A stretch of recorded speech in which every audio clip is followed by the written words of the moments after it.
Hello बच्चों, let's see the question. The factor that leads to founder effect in a population is option A genetic recombination, B is the mutation, C is the genetic drift and the D is the natural selection.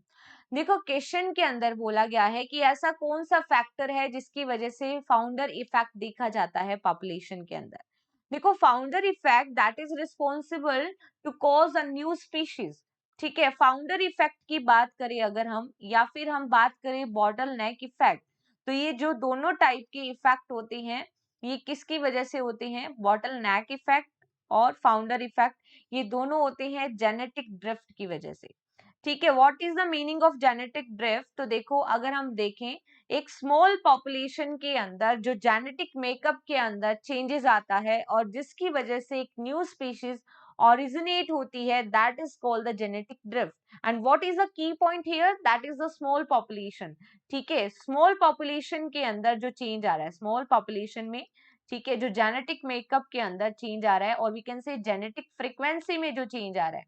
ठीक है, changes in genetic frequency in a small population. Small population के अंदर क्या हो रहा है? Genetic frequency के अंदर चेंजेस देखने को मिलते हैं, तो उसे कहते हैं genetic drift. And genetic drift lead to founder effect and bottleneck effect. अगर एक एरिया के अंदर कोई पॉपुलेशन रह रही है और उस पॉपुलेशन का कोई पार्ट, ठीक है, कहीं और माइग्रेट हो गया, तो वहां पे वो रह के ऑर्गेनिज्म आपस में रिप्रोड्यूस करेंगे एंड इट क्रिएट डिफरेंस. ठीक है, और वो जो न्यू पॉपुलेशन क्रिएट होगी that is the founder effect. Okay, तो फाउंडर इफेक्ट किस कौन से फैक्टर से आया है? जेनेटिक ड्रिफ्ट से. जेनेटिक रिकॉम्बिनेशन की वजह से डिफरेंट टाइप की वेराइटी आएगी, but that is not the cause of founder effect. what is the meaning of mutation? Mutation that is the suddenly change which is occurring in the DNA sequence or other genetic material. ठीक है, sudden जो genetic makeup के अंदर या genetic material में change होता है, sudden change in genetic material, that is cause mutation.